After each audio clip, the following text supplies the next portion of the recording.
Chers compatriotes d'Algérie, bonjour à vous tous. Zulflaouna, samedi, hein, nous sommes samedi, et il fait très très froid à l'extérieur. Il vente, il y a de la neige et il y a surtout du vent. Bon, l'essentiel, ça sera très court, mais à la fin de ces mots, j'ajouterai un extrait de ce que j'avais dit sur Ted Cruz. Ted Cruz, l'Américain, le sénateur républicain américain qui commence à s'intéresser à l'Algérie au Congrès des États-Unis d'Amérique. Euh, En rapide, en extraordinairement rapide. Malgré toutes les souffrances, hein, malgré toutes les souffrances, malgré toutes les calamités, malgré les catastrophes naturelles, continuer à résister. C'est tout ce qui reste. Par nature, j'ai lu récemment une interview de Hussein Aït Ahmed. Du moins, j'ai lu une partie parce elle est très très très longue. Une interview faite par Saadiane.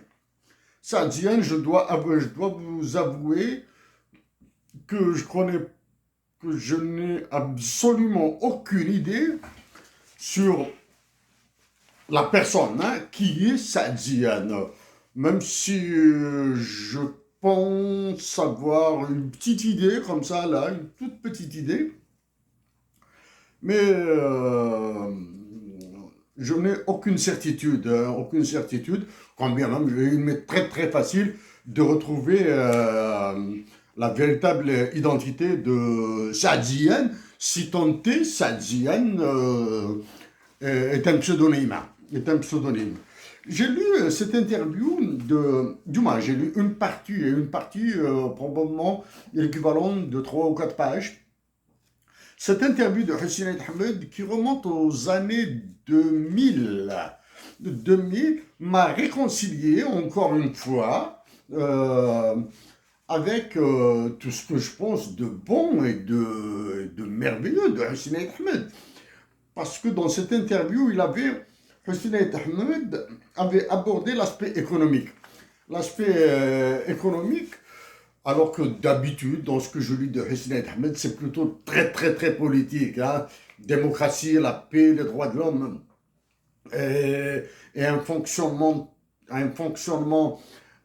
naturel des institutions algériennes. Donc, je suis vraiment très, je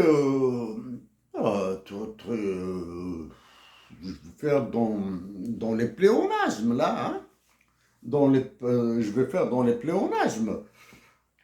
Hussein Ahmed est un génie. Bref. Récemment, l'Algérie s'est retrouvée dans la bouche de Ted Cruz. J'en ai parlé il y a assez longtemps, je vais remettre, du moins j'ai attiré l'attention, j'ai dit que l'Algérie, du moins ceux qui se prennent pour les décideurs algériens là, hein, les généraux, les généraux de l'état-major et celui qui se prend pour le président de la République, sans faute de respect là, etc. J'ai dit que le jour où Ted Cruz commencera à parler de l'Algérie, on va rentrer dans le sérieux. J'ai bien cité Ted Cruz. J'ajoute encore un autre sénateur républicain, c'est un juriste, il est avocat de formation, de profession, il s'appelle Josh Hawley. Josh Hawley. Josh, c'est J-O-S-H, Hawley, H-A-W-L-E-Y. Euh, si cet autre sénateur républicain, Josh Hawley, commence à s'intéresser aux droits de l'homme en Algérie, là, il y aura des changements. Si on positif ou en négatif, j'ignore. Donc, je termine avec Ted Cruz.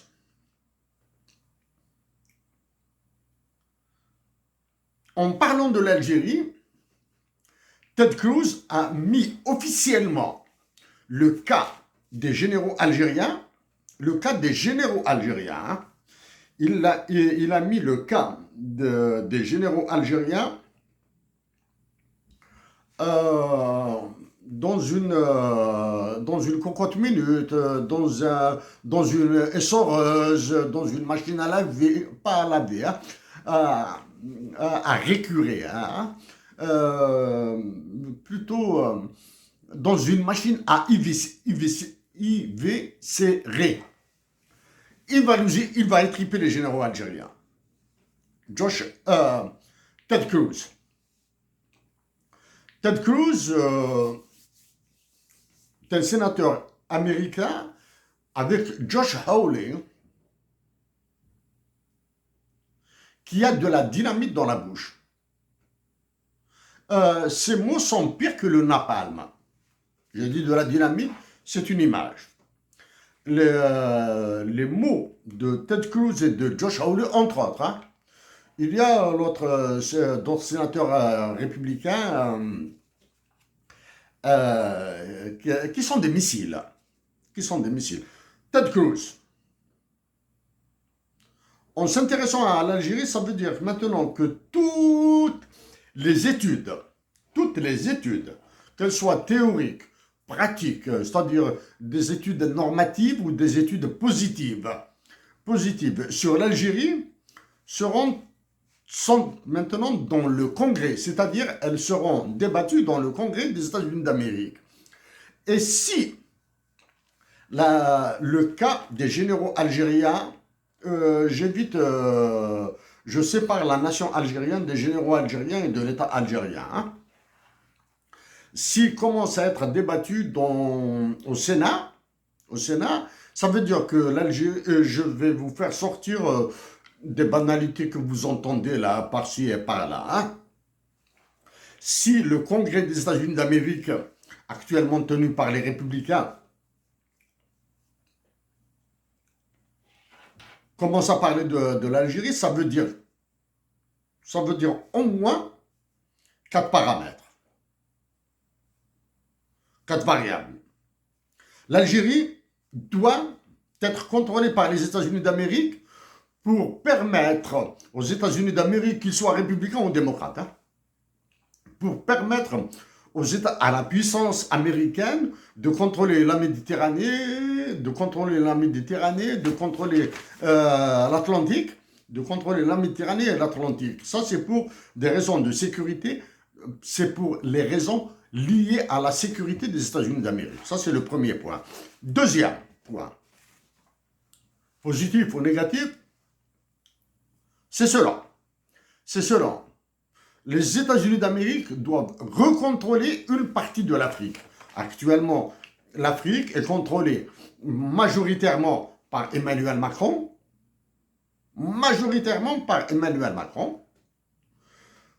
accessoirement par la Russie et la Chine.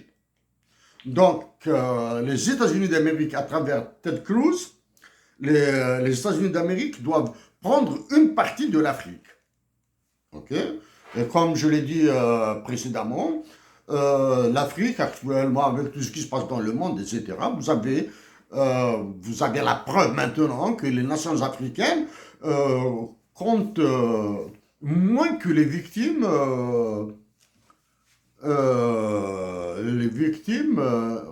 pas des guerres, etc., hein. Les guerres, à la limite, une guerre, il y a du positif dans une guerre, hein.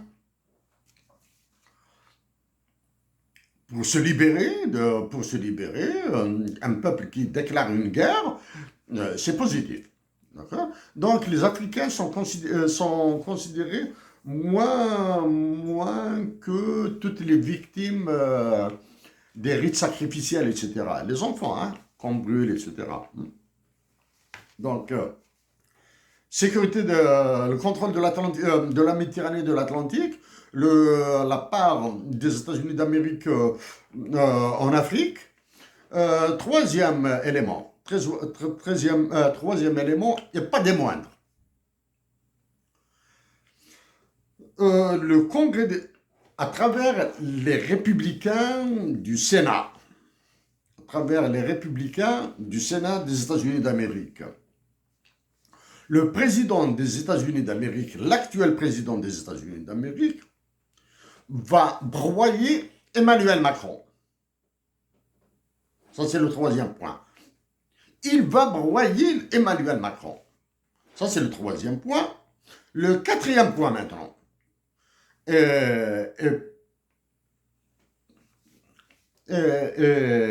Pas des moindres, toutes les ressources naturelles et financières de l'Algérie seront officiellement contrôlées par les États-Unis d'Amérique. Elles seront sous le contrôle strict des États-Unis d'Amérique. Contrôle strict. Ok? Qu'est-ce que c'est qu'un contrôle strict des États-Unis d'Amérique? L'or algérien sera déposé quelque part aux États-Unis. C'est la première. 2. Les réserves internationales de l'Algérie seront sous la loupe des États-Unis d'Amérique. 3. Toutes les décisions liées, toutes les décisions du Fonds monétaire international et de la Banque mondiale liées à l'Algérie doivent avoir l'assentiment des États-Unis d'Amérique. C'est-à-dire, pour avoir l'assentiment des États-Unis d'Amérique, ça veut dire que ce sont les Américains qui ordonneront au FMI et à la Banque mondiale de ce que doit subir la nation algérienne, l'État algérien. Ça, c'est côté Emmanuel Macron. Maintenant, les risques. La situation extrêmement dangereuse qui va se répercuter sur la nation algérienne. C'est la guerre que se feront Emmanuel Macron et Donald Trump. Emmanuel Macron contre les généraux et son pion à la présidence de la République, son concierge à la présidence de la République. Il contrôle les généraux algériens puisqu'il les a convoqués à l'Élysée il y a assez longtemps et il a offert des cadeaux à certains généraux. Donc, la guerre entre Emmanuel Macron et Donald Trump sera vécue par la nation algérienne. Hein? Ça, c'est ce qui se passe Ted Cruz. Maintenant, si Josh Hawley se mêle de la situation des droits de l'homme, j'espère qu'il se mêlera. Une certitude. Il y aura des libérations de détenus politiques. Est-ce qu'ils seront tous libérés? Je ne le sais pas. Est-ce qu'il y aura des libérations de détenus politiques? C'est certain, si Josh Hawley. Maintenant, comment agiront Ted Cruz et Josh Hawley en Algérie? Il y a les services de l'ambassade, il y a les services de la CIA, qui vont... Hein? Et il y a les contacts directs. Vous faites ça, sinon on vous tape. Et il y a bien sûr le canal probablement le plus rapide, c'est le crétin d'ambassadeur de l'Algérie à Washington. Les attachés de défense, les attachés militaires. Voici maintenant, ça c'est le cas rapide. Je vous montre le bout là, sur Ted Cruz. Parce que je l'ai cité anonymement. Maintenant, Ted Cruz a subi... Ted Cruz, c'est très important, j'allais l'oublier. Ted Cruz, le sénateur américain Ted Cruz, qui s'occupe de l'Algérie actuellement d'un point de vue politique, est un sioniste de première. C'est un sioniste. Lui-même, c'est lui-même qui dit que je suis au service de l'État d'Israël. De l'État d'Israël, ok? C'est lui-même qui le dit. Maintenant, grâce au doublage, au sous-titrage, etc., vous pouvez écouter une partie de l'interview de Ted Cruz par un autre conservateur américain, républicain, Tucker Carlson. Tucker Carlson, euh, il a lavé, il a rincé Ted Cruz comme un boyau à cause de son sionisme, du sionisme. Maintenant, vous avez Ted Cruz, le Congrès des États-Unis d'Amérique, les généraux à 2 balles de l'Algérie. Ah, 2 balles, hein, c'est un mauvais jeu de mots, hein, parce qu'ils peuvent utiliser plusieurs balles pour tuer des Algériens, celui qui se prend pour le président, etc.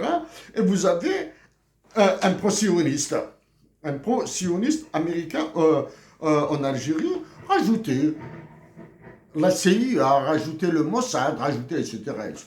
Voici le risque que court l'Algérie. Maintenant, pour éviter à l'Algérie certains de ces risques, première solution, du moins, premier élément, c'est libérer intégralement tous les détenus avant de recevoir l'ordre de les libérer. D'accord? 2. Déclarer les généraux, celui-là qui se prend pour le président de la République, sans faute respect à chaque fois. On dit que maintenant, ça y est, la France, il y en a marre.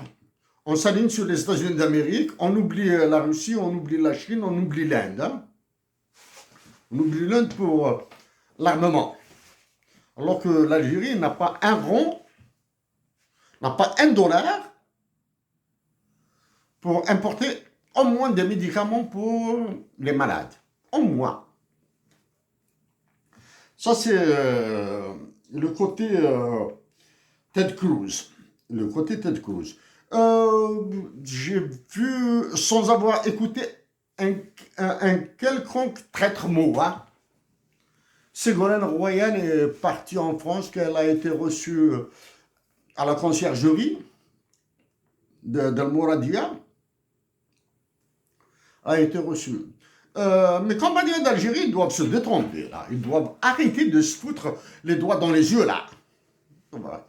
Ségolène Royal est une Française, députée, ancienne ministre, ancienne candidate à la présidentielle, etc., qui sait parler. Mais surtout, si Ségolène Royal glisse un tout petit peu sur les intérêts de la France en Afrique, elle va être mise dans l'acide. Ségolène, elle peut dire qu'elle nous adore, qu'elle est follement amoureuse de tous les Algériens hommes, qu'elle adore les femmes algériennes, qu'elle adore les bébés algériens, qu'elle adore les montagnes de Kabylie, du Hogar, etc., etc. Mais Ségolène Royal est une patriote qui défend les intérêts de la France. Si vous croyez que le roi de France, Emmanuel Macron, va la laisser agir dans le domaine qu'il se réserve, celui de la diplomatie et de la politique étrangère, à sa guise, vous vous trompez. Emmanuel Macron va l'étrangler. Ça, d'accord. Maintenant, comme vous le savez tous, depuis très longtemps que je dis Emmanuel Macron va courir un troisième mandat, qu'il va réformer, qui va ordonner une révision de la Constitution française. Ces deux éléments restent toujours, ils courent toujours, sauf un gros bémol. Ces deux affaires liées à sa vie privée. Il y a les deux affaires liées à sa vie privée, l'affaire de son épouse, et cette affaire d'Epstein, etc., on commence à le citer, son nom commence à être cité. Ça, c'est une grosse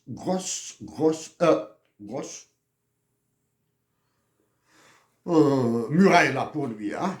Parce que maintenant, Emmanuel Macron, Donald Trump, etc., qui est derrière tout ça? Steve Bannon. Steve Bannon a réussi à forcer Donald Trump à libérer tous les dossiers d'Epstein. Tu libères ça. Elle a rendu public, combien des chiffres qui disent de 4 millions de documents, quelque chose comme ça. Et pourtant, Donald Trump, on a pris pour son grade là. Hein? Même si je ne m'intéresse pas du tout, mais il est impossible au Canada, il est impossible de ne pas entendre parler de ça. Ok? Sauf qu'au Canada, on parle d'une manière très mesurée là. Hein? Radio-Canada, c'est la télévision publique canadienne. Hein?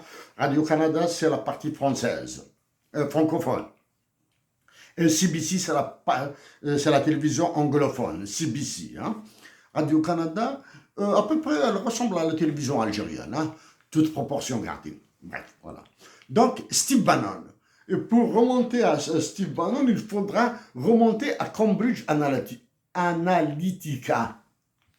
Et il y a énormément, hein? À la Trilatérale, à Bilderberg, etc. Hein? Il faut remonter à tout ça. Donc, Steve Bannon a décidé de renvoyer Emmanuel Macron via Donald Trump, etc. etc. L'extrême droite française, elle risque d'être repêchée par Steve Bannon si la justice française, qui est globalement aux ordres, hein, elle obéit à Emmanuel Macron dans les gros dossiers, hein, pas dans les affaires de vol, de gifles, de policiers, là. Non. Dans les grosses affaires internationales, elle pourrait relibérer l'extrême droite française. Ça, c'est le côté. Il y a l'autre affaire maintenant. Je ne connais pas les détails. J'ignore les détails. Je n'écoute pas. Je sais que ça parle de Karadzic Bilek. La première fois que j'ai parlé de Karadzic Bilek, c'est en 2014. Ok? On vous parle d'un train, des minerais, de l'or, minerais de fer, etc. Minerais de fer et or, O-R-E-S, là. Hein? Là, le seul truc là qui m'a vraiment pas écœuré, mais dégoûté. Les Algériens sont allés dans la composition chimique de l'or et du fer, des minerais de fer de Karadzic Bilek, etc. Sur la voie ferrée Béchar, Karadzic Bilek, etc. Il y a très longtemps, 1 mètre linéaire, hein. 1 mètre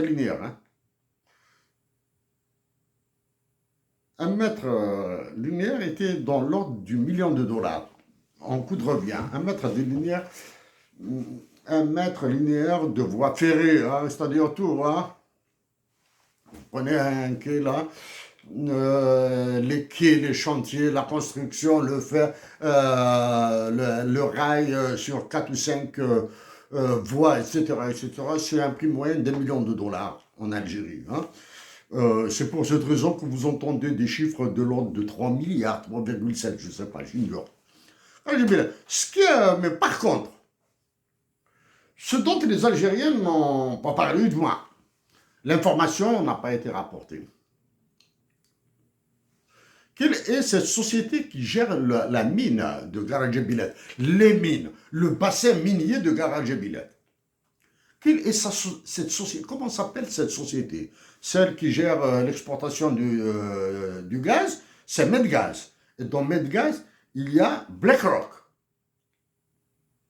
BlackRock américain. Hein? Rien ne peut se faire sans BlackRock. Donc, quel est le nom de cette société qui gère le bassin minier de Karadzic Bilek? Comment ça? Ça fait très longtemps depuis que j'ai parlé des FDI, des Foreign Direct Investments, les investissements directs étrangers. J'ai dit qu'il y a les Brownfield et les Greenfield. Brownfield, c'est quand on prend un investissement déjà existant et on modifie un petit peu. Et Greenfield, ça veut dire qu'on crée un investissement à zéro. Quel est le type d'investissement à Karadzic Bilek, avec les Turcs? Ça, c'est le truc. Hein. Est-ce que c'est un Brownfield? Est-ce que c'est un Greenfield? Apparemment, c'est un Greenfield. C'est un FDI Greenfield. Comment sont répartis les bénéfices? Qui gère les exportations? Qui gère les exportations? Quels sont les clients du minerai de fer? Et à quel prix? Ouais. Maintenant, il y a aussi la durée de vie de l'investissement, c'est-à-dire quelle est la durée du contrat? Est-ce qu'il est révisable? Qui a rédigé le contrat? Est-ce les Algériens? Est-ce les Turcs? Est-ce un fonds d'investissement comme Vanguardia en Algérie? Comme BlackRock? Est-ce que ce sont eux qui ont rédigé le contrat? Voici. Donc, je vous dis, il y a pas, un petit peu le super ministre de l'énergie et des mines, là, etc. Lui, c'est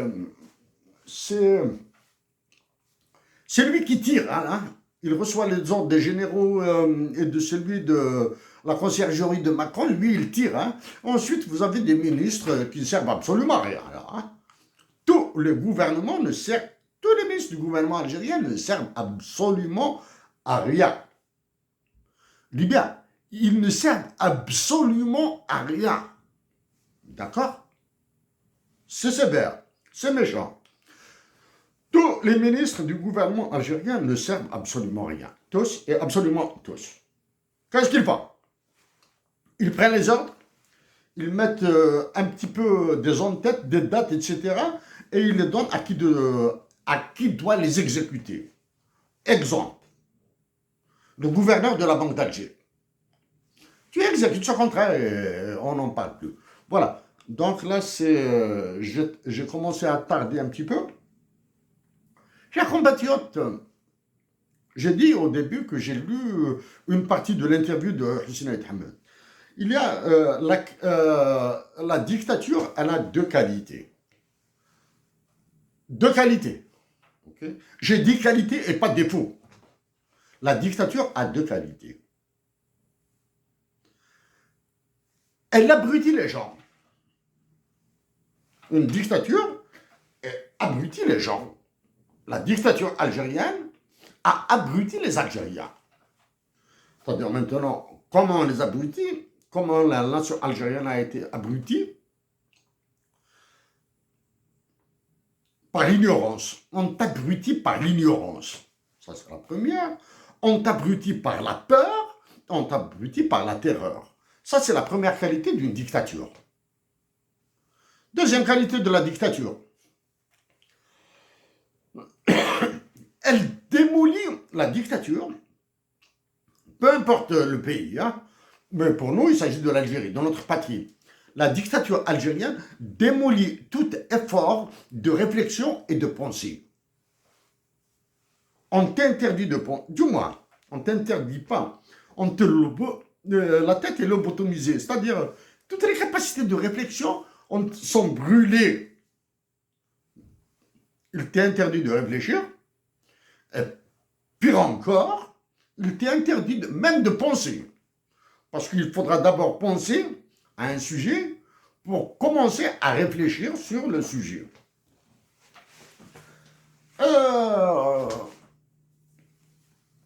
Qu'est-ce que l'autre je ne porte plus d'intérêt au football.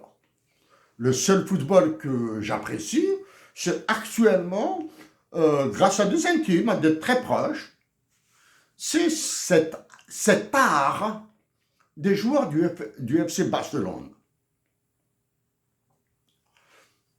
Ils sont devenus des diables. On m'a intéressé, j'ai vu que c'était vraiment beau.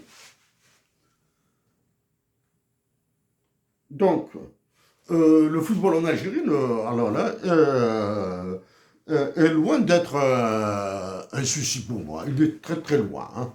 Très très très loin, hein. Très très loin. Le football algérien. Mais, d'un point de vue politique, je sais, quand une information me parvient, via YouTube ou Internet, etc., j'essaie de comprendre ce qui se passe. Donc, la JSK, ils ont décidé de, voilà, allez, on change tout. ce qu'il paraît, le président,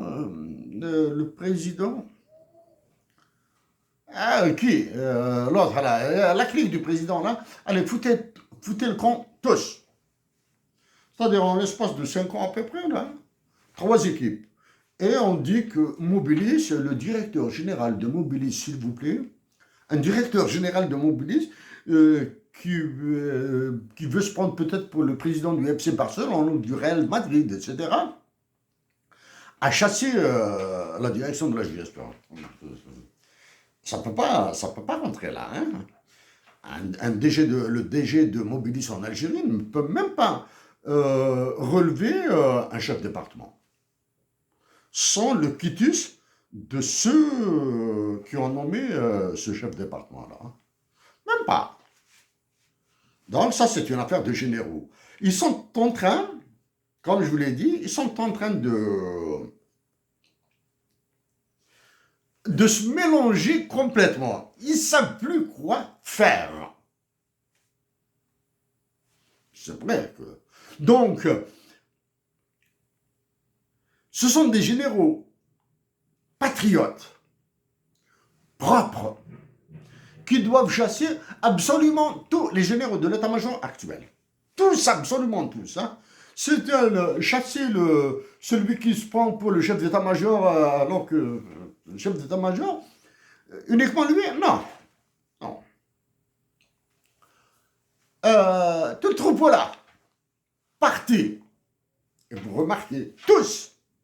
Parce que si vous laissez le général qui s'occupe du service, celui qui contrôle la banque centrale, celui qui contrôle les douanes, etc., celui qui contrôle la justice, etc., ça, le concert est toujours là.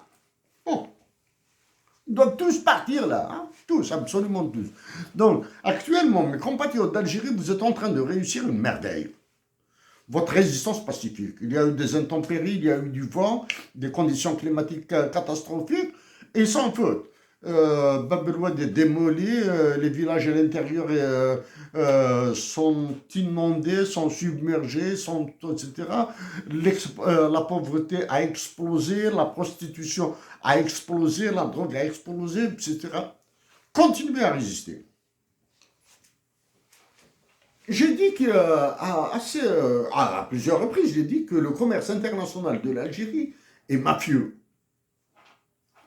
Si je l'ai dit à travers les chiffres que j'ai vus. À travers les chiffres que j'ai vus, à travers les communiqués. Hein, les communiqués du FMI et de la Banque mondiale, etc. Et j'ai vu que c'était un mafieux. Ensuite, j'ai parlé du GAFI, FETF, c'est histoire de corruption, etc. J'en ai parlé à plusieurs reprises. Et je me suis dit maintenant que je vais jeter un coup d'œil sur la loi, le droit, pas les chiffres, pas de chiffres. Oh, j'ai imprimé juste ça. Je vous renvoie à la présentation sur l'accession de l'Algérie à l'OMC que j'ai faite en 2013. Hein, 2013. J'ai été sur le ministère du Commerce, ministère de promotion des exportations, direction générale des douanes, l'ONS, pour trouver des données actualisées. Un zéro pointé. Il n'y a même pas la balance de paiement de 2025. Il n'y a pas la balance de paiement d'octobre 2025. Il y a 3 mois. Oh. Donc j'ai commencé à acheter sur les douanes. Ce qu'il paraît, il y a un ministre, un agent de bureau qui se fait appeler ministre du commerce extérieur et promotion d'exportation. Ce qu'il paraît, il a enseigné à l'université. Ce qu'il paraît, je ne suis pas sûr. Si Mohamed, si par malheur, ce monsieur a enseigné à l'université, tous les élèves de ce monsieur-là, ministre de la promotion des exportations, je sais pas quoi là, etc., euh, qui ont été victimes des cours de ce monsieur, allez, je vous promets que je suis prêt à donner des cours conférences, pas des cours magistraux, hein, des cours conférences pour réparer un petit peu ce qui vous a mis dans la tête là. Hein. Des cours sur le commerce international, sur les équilibres de nage, etc., hein, tout ça, hein, avec pas mal de mathématiques, bien sûr. Il y aura du baratin, mais il y aura un peu de mathématiques, et il y aura beaucoup d'Allen Meltzer. Allen Meltzer, c'est un économiste américain qui a dit qu'il faut laisser les pays se faire ramasser à la cuillère. L'Algérie va se faire ramasser à la petite cuillère, là. Hein. Bon. Sur le site internet de la douane, là, je vais savoir établir. Il y a formalité de domiciliation bancaire des exportations. Domiciliation préalable des opérations d'exportation. Vous envisagez d'exporter une marchandise dans le cadre d'une vente ferme. Ok. Vous devez préalablement procéder à l'ouverture d'un dossier auprès d'une agence bancaire donnant lieu à l'attribution d'un numéro de domiciliation bancaire. Donc ça, c'est pour les histoires de lettres de crédit, etc. Hein? Paiement, transfert, etc. etc. Hein? Ok. On va dire que c'est normal. Vente en consignation. Ah, j'ai dit que c'est le commerce mafieux. Commerce mafieux. Dans l'histoire de douane, il y a la vente en consignation.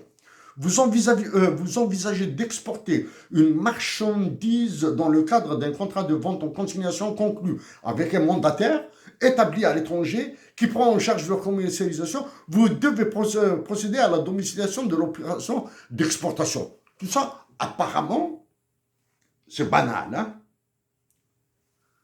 Domiciliation, vente en consignation de la marchandise algérienne à l'étranger.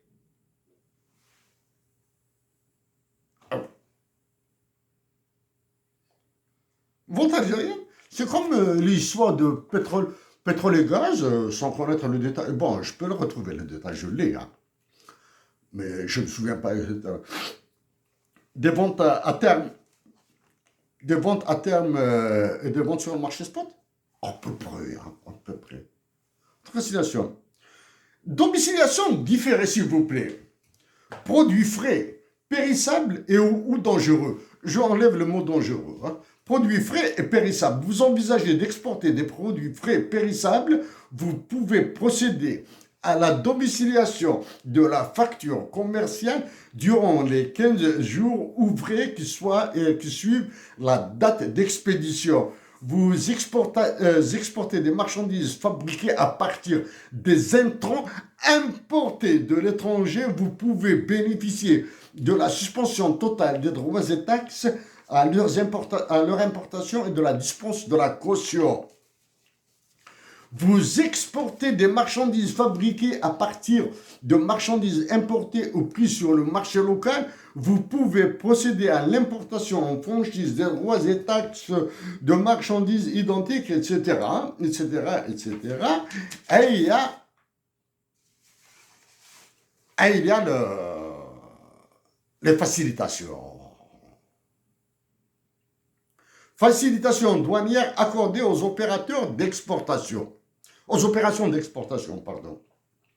Si vous exportez des fruits et légumes et autres produits frais périssables, vous bénéficierez du circuit vert. Circuit vert. Il n'y a ni feu jaune, ni feu rouge, ni rien. Pour l'exportation des ordres, les formalités douanières sont accomplies dans un délai n'excédant pas 48 heures. En cas de litige avec les services des douanes, vos marchandises sont autorisées à l'exportation et l'examen du litige est différé. Oh. Là, vous voyez la Banque mondiale, ce que fait la Banque mondiale. Hein? et le FMI, ce qu'ils font. Le FMI, il vous tape sur la monnaie, sur le taux de change, etc. La Banque mondiale vous fait sur l'ajustement structurel. C'est-à-dire, vous allez faire ça et taisez-vous. Voici les ravages de la Banque mondiale. Ça, c'est de la Banque mondiale, ça. Hein. C'est pas un Algérien qui va deviner ça dans son bureau et il va le dire à son ministre. Le ministre va accepter un ministre, je préfère m'abstenir de qualifier, etc. Le ministre va dire à celui qui se prend pour le président de la République, voici, va lui dire, oui, allez, vas-y. Oh. Ça, tout ça, dans la vente en consignation. Imaginez, hein. J'ai peur de l'oublier. Le plus grand problème pour moi dans tout ça, ce sont les exportations dans lesquelles le facteur eau, aman, الماء وجعلنا من الماء كل شيء حيا. Tout ça, ce n'est ni les dollars ni le aman. L'Algérie est en sécheresse permanente et on exporte des produits dans lesquels il y a énormément d'eau potable ou bien de l'eau extraite des nappes phréatiques. Ok. Tout ça c'est l'eau de Aman. C'est un problème. Hein. Ce n'est ni les dollars, ni la corruption, etc. Je vais vous l'expliquer. Donc, vente en consignation, on vous dit, il y a un circuit vert pour l'exportation des autres produits. En cas de litige avec les services de douane, vos marchandises sont autorisées à l'exportation et l'examen du litige est différé. Exporte. Pour le problème, on va voir après. Une fois les marchandises ont quitté le territoire national, tu fais quoi? Comment vas-tu? La preuve du litige est détruite. C'est la marchandise. La preuve du litige est détruite. C'est la marchandise. Bon. Consignation. Mandataire. Ça, c'est vraiment du chinois. Je suis parti à quelques occasions aux États-Unis. Je vous jure. Une fois à un poste douanier. Un poste douanier à l'ouest de l'Ontario, normalement. À l'ouest de l'Ontario. Du moins, au sud-ouest de l'Ontario.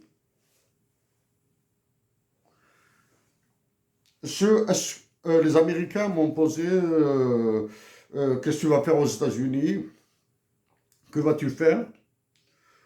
Juste des questions comme ça. Où est-ce que tu vas rester? Où est-ce que tu vas habiter, là, etc. Combien d'argent avez-vous sur vous? Ça, c'est une question elle est liquide, hein, c'est du liquide. C'est du liquide. C'est très important pour eux, hein, parce que la fuite de capitaux, etc., les mafias, etc., etc., et la nourriture, aliments. Je n'ai absolument rien. Nothing. I have nothing. Alors que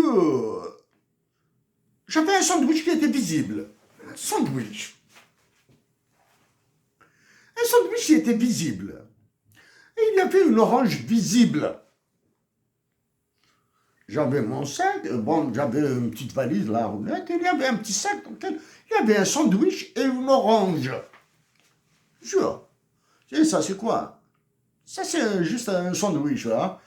Parce que je pars après, donc j'ai pas le temps, je vais manger un petit bout, prendre un café, continuer mon voyage aux États-Unis. Il y avait une orange. Bon, pour le sandwich, ils l'ont laissé. Ils ont vu que j'étais complètement sonné. J'étais complètement sonné. C'est un sandwich.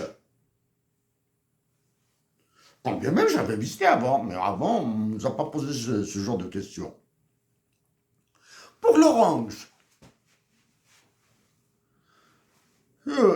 ce n'est pas un produit. Les agrumes canadiens ne sont pas tolérés à l'exportation. Ce n'est pas de l'exportation. C'est une orange que je vais manger là, maintenant, là, je vais la manger maintenant. Non, mais dire non. Elle portait une étiquette. Donc je pense que c'est une orange du Mexique ou du Salvador, etc. Il y avait un label, une étiquette. Je vous jure que les deux douaniers qui m'ont contrôlé, en souriant, ils l'ont prise, ils l'ont mise dans un petit sac, ils l'ont fermé, et ils m'ont souri, hein. Ils ont souri. Si on va la prendre, it's forbidden. Comme ça, ils ont été gentils. Gentiment, en souriant, it's forbidden. It's forbidden, ok. Au retour, la même chose. Qu'est-ce que vous avez à déclarer? J'ai déclaré ce que j'avais à déclarer. Dans mes déclarations, il y a toujours un petit quelque chose là pour la femme que j'aime. Hein. Il y a toujours quelque chose, peu importe où je pars. Il y a toujours quelque chose, même si c'est $1, pour $1 US. Hein. Il y a toujours quelque chose pour elle. J'avais tout déclaré. C'est bon, partez. Oh, donc là, je reviens aux exportations. Vous détruisez la preuve. Bon, bref, supposons ainsi dit que tous les Algériens sont exportateurs et importateurs algériens sont des saints. Ils sont tous des saints, etc. Ils vont faire les déclarations. Quand un litige est là, ils vont le régler. Et comment régler ce litige?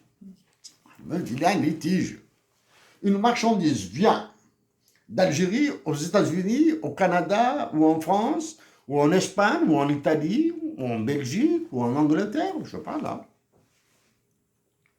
Et en consignation, sont donnés le nom du produit. Vous connaissez, il y a pas mal de produits algériens, du moins, il y a des pas question, pas mal. Il y a des produits algériens fabriqués en Algérie qui se font au Canada et aux États-Unis. En France, certainement. On va prendre un produit quelconque, un produit X. Comme ça, je ne vais pas attaquer une marque ou un producteur quelconque, là. Hein.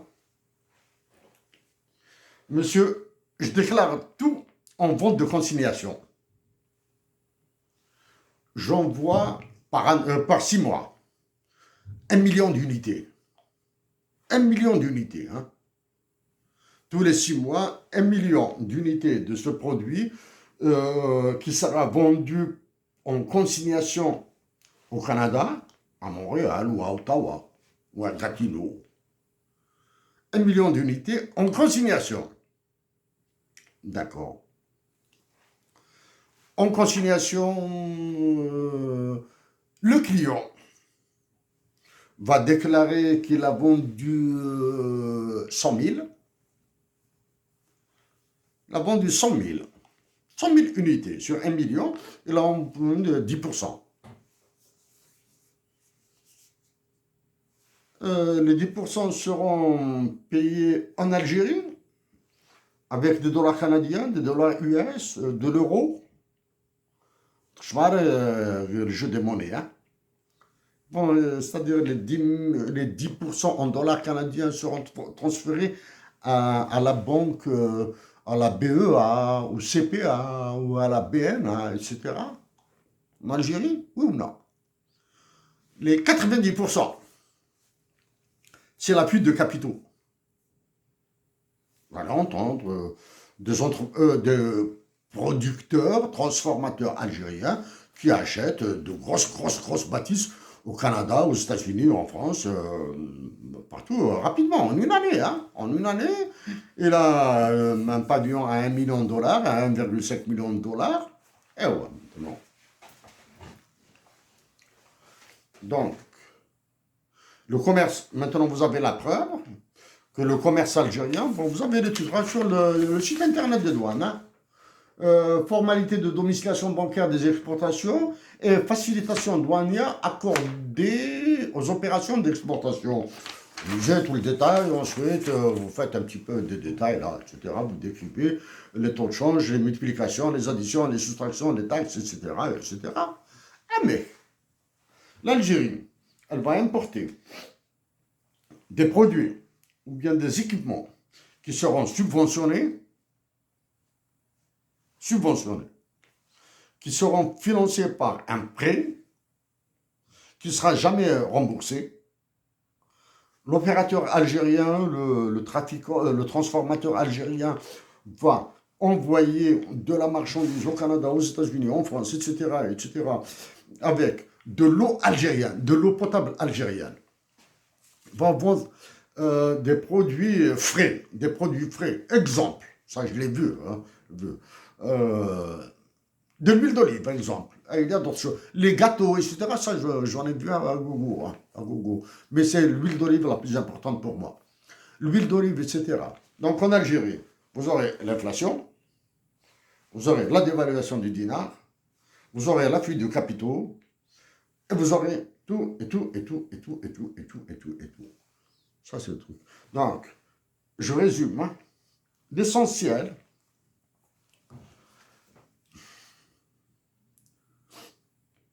arrêtez de vous foutre de la gueule des Algériens. Vous êtes coincés. La JSK par là. La Banque d'Algérie, vous ne savez même plus quoi. La Banque d'Algérie ne publie plus de chiffres. Aucun chiffre. Je me suis battu avec le FMI. Un échange acide avec le FMI et je vais continuer à le faire. Avec le FMI. Avec la Banque mondiale, c'est encore pire. Avec la Banque mondiale, c'est encore pire. Donc, vous avez Ted Cruz. Vous avez les douanes. Vous avez cette histoire de garage et bilet. Vous avez toute la connerie liée au budget de l'armée et de la présidence. Quand je pense que le budget de l'armée est de l'ordre de 24 milliards de dollars pour 2026, et l'écurie de Macron, combien 5 millions de dollars par jour 5,6 dans la loi des finances. Chers compatriotes, en Algérie, il nous faut des travaux d'Hercule. Parmi les 12 travaux d'Hercule, il y a tué un monstre, tué un chien, etc. Pas mal, hein. Il y a des monstres qui font dans les travaux d'Hercule, les 12 travaux d'Hercule. Et il y a un travail, on se comprend bien, le nettoyage des écuries d'Ogia. L'Algérie est une immense, ils ont fait de l'Algérie une immense écurie d'Ogia. Comment a été nettoyée l'écurie d'Ogia?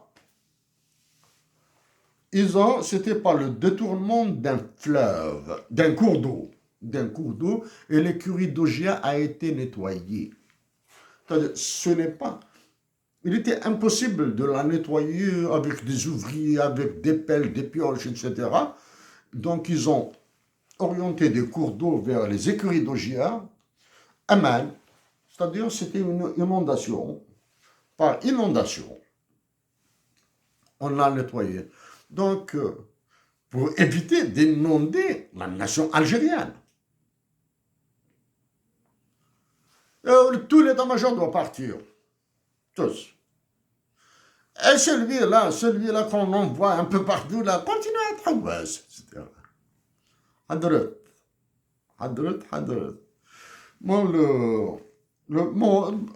C'est un dégoût, hein. Un dégoût. Parler de tout. Sauf de la majorité de l'Algérie, à chaque fois que la majorité de l'Algérie est sujet, il est focalisé la Kabylie, Tizi Ouzou, la JSK, je sais pas quoi, là, etc. La majorité de l'Algérie, c'est les Oressa. La majorité de l'Algérie, c'est le Rogar. La majorité de l'Algérie, c'est l'Atlas. La majorité de l'Algérie, c'est le Warsénis. La majorité de l'Algérie, c'est le Mzab. La majorité de l'Algérie a foutu le camp de la Kabylie. La Kabylie, ça y est, la majorité de l'Algérie a foutu le camp de la Kabylie, de Tizi Béjaïa et Bouila en partie. On a foutu le camp. Tizi ça passe le temps à chanter, à danser, à faire Haroum, je sais pas quoi, là, à faire de Eiffel, je sais pas quoi, là, quand bien même j'aime ça, j'adore ça, etc. Mais à penser à la majorité de l'Algérie, la majorité de l'Algérie sont au sud, et à penser à un hymne national bilingue, Mazirta, nous allons nous sentir, c'est nous qui allons nous sentir frères des Mozabites, des Telgui, des Chaoui, etc. Tu oubliez ça. Mais c'est le Nordin Boukhari, il parle. Allez, bonne journée à vous et excellente fin de semaine. Une certaine agitation autour de l'Algérie.